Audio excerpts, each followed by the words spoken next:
أعوذ بالله من الشيطان الرجيم. بسم الله الرحمن الرحيم. عَمَّ يتساءلون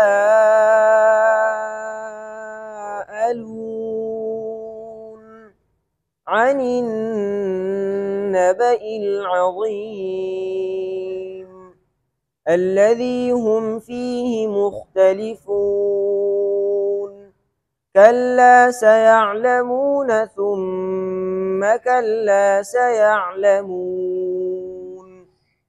ألم نجعل الأرض مهادا والجبال أوتادا وخلقناكم أزواجا وجعلنا نومكم سباتا وجعلنا الليل لباسا وجعلنا النهار معاشا وبنينا فوقكم سبعا شدادا وجعلنا سراجا وهاجا وأنزلنا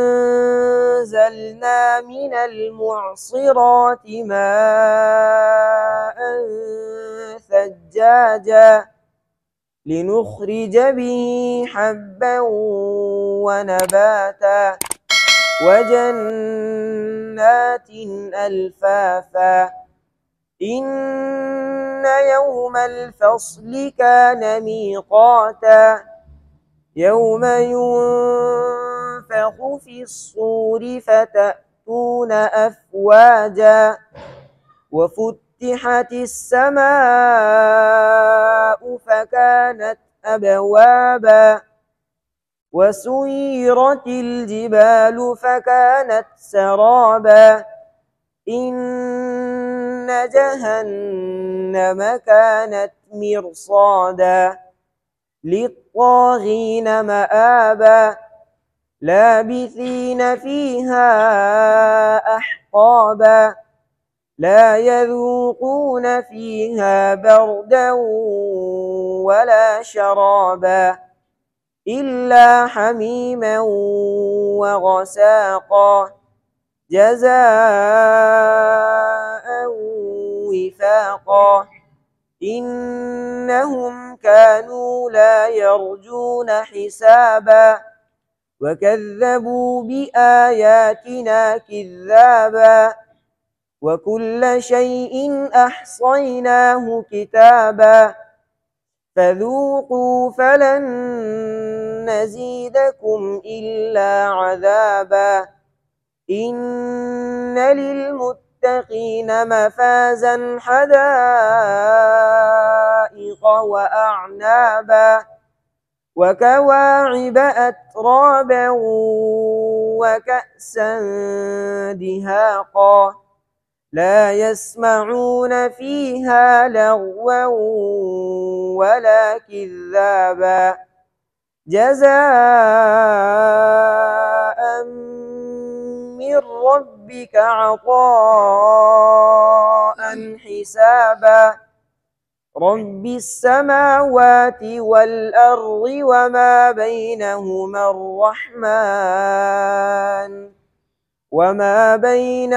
الرحمن لا يملكون منه خطابا. يوم يقوم الروح والملائكة صفا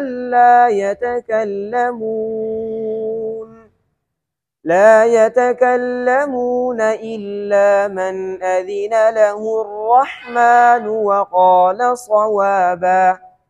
ذلك اليوم الحق فمن شاء اتخذ إلى ربه مآبا. إنا أنذرناكم عذابا قريبا يوم ينظر المرء ما قدمت يداه ويقول الكافر ويقول الكافر يا ليتني كنت ترابا. बिस्मिल्लाहिर्रहमानिर्रहीम। सूरह नबा इन्होंने क़िरात इब्न आमिर शामी की क़िरात में पढ़ी। इनके दो रावी है, एक हिशाम, एक इब्न ज़कवान।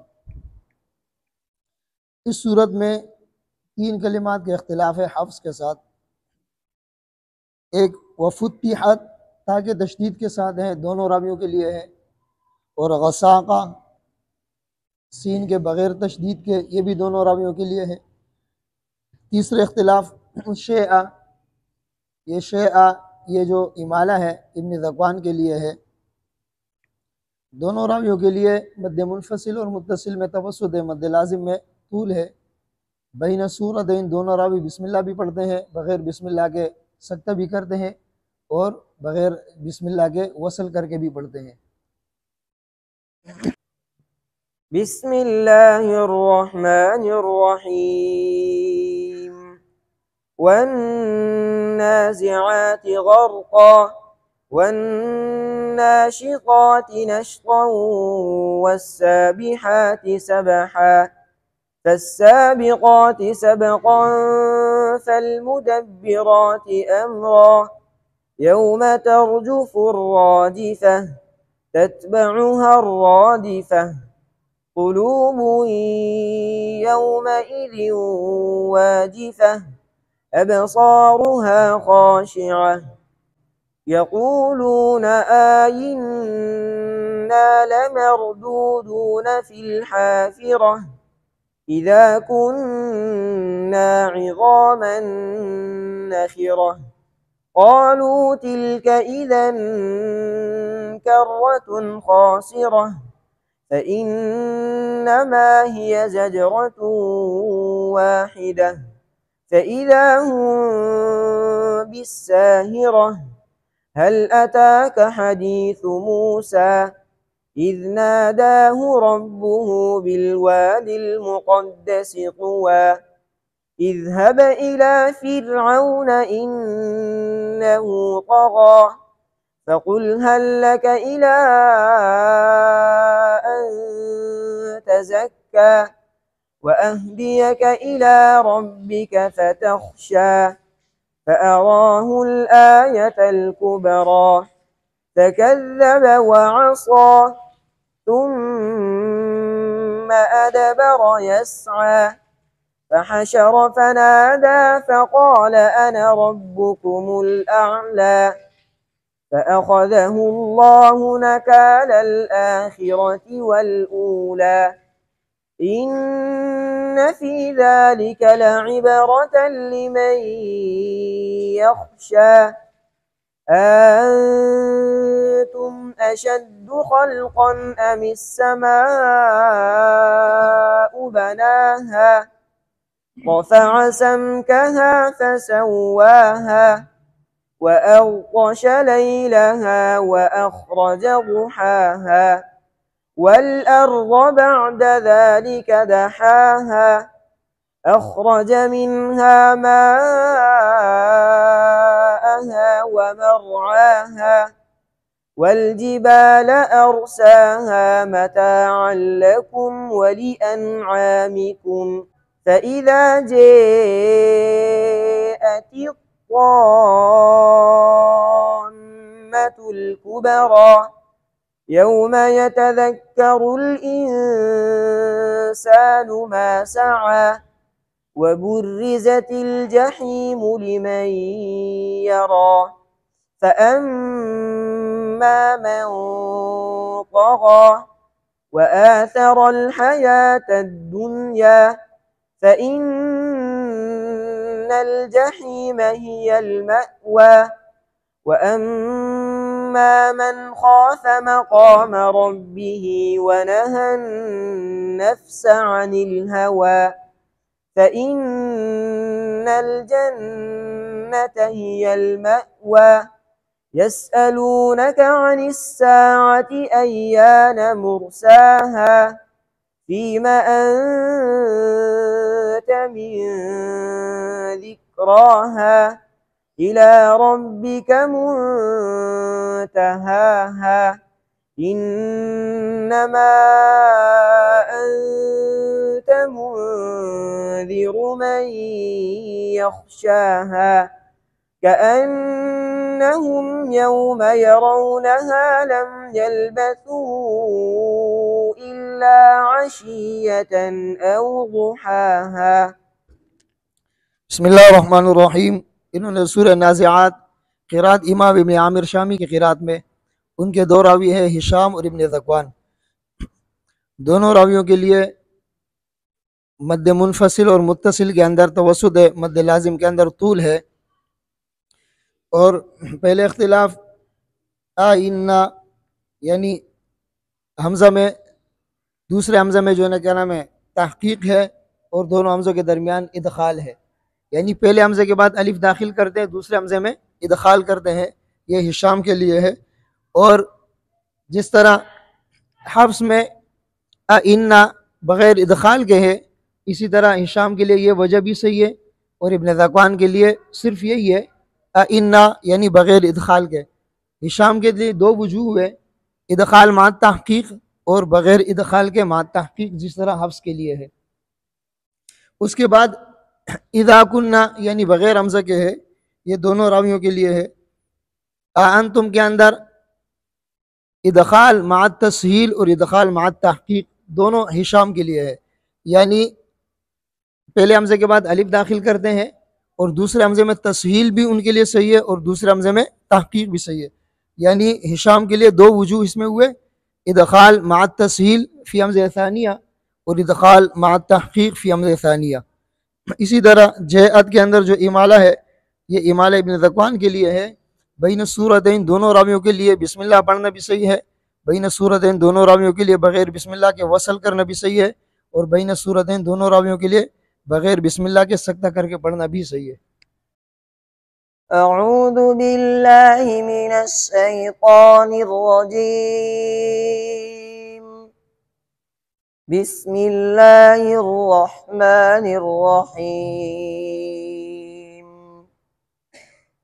अबस व तवल्ला अन जाअहुल अअमा वमा युद्रीक लअल्लहु यज़्ज़क्का औ यज़्ज़क्करु फतंफ़अहु الذिक्रा अम्मा मन इस्तग़ना फ़अन्त लहु तसद्दा वमा अलैक अल्ला यज़्ज़क्का वअम्मा मन जाअक यस्आ वहुव यख्शा फ़अन्त अन्हु तलहा कल्ला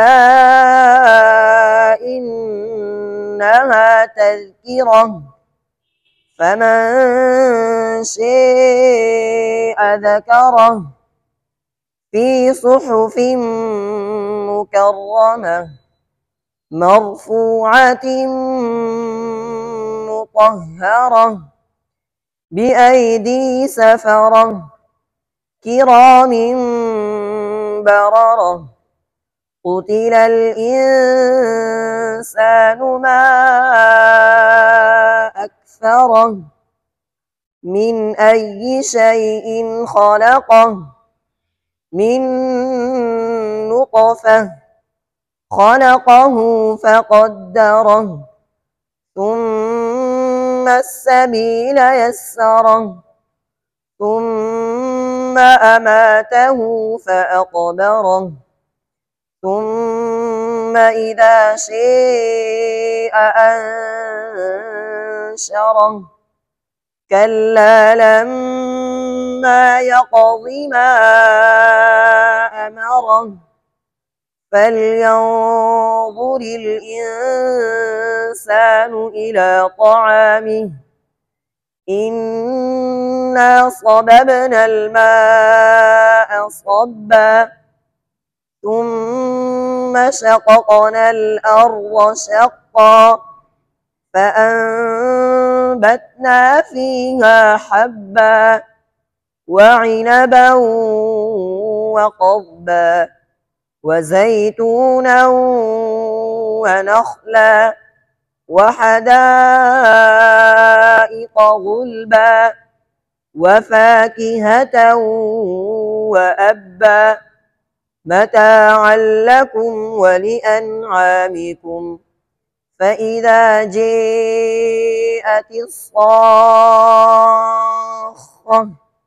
يوم يفر المرء من أخيه وأمه وأبيه وصاحبته وبنيه لكل امرئ منهم يومئذ شأن يغنيه وجوه يومئذ مسفرة ضاحكة مستبشرة ووجوه يومئذ عليها غبرة ترهقها قترة أولئك هم الكفرة الفجرة. بسم اللہ الرحمن الرحیم۔ انہوں نے سورہ عبس قرات امام ابن عامر شامی کی قرات میں پڑھی۔ ان کی دو راوی ہے، ایک راوی ہشام اور ایک ابن ذکوان ہے۔ دونوں راویوں کے لیے مد منفصل اور مد متصل میں توسط ہے، مد لازم میں طول ہے۔ یہاں پر جو امالہ ہے یہ امالہ ابن ذکوان کے لیے ہے۔ فتنفع عین کے اوپر پیش ہے، یہ پیش دونوں راویوں کے لیے ہے۔ یہ دوسرا والا یہ بھی ابن ذکوان کے لیے ہے۔ اسی طرح ان کلمات کے اندر جو امالہ ہے یہ بھی ابن ذکوان کے لیے ہے۔ انا صببنا حمزہ کے زیر کے ساتھ یہ دونوں راویوں کے لیے ہے۔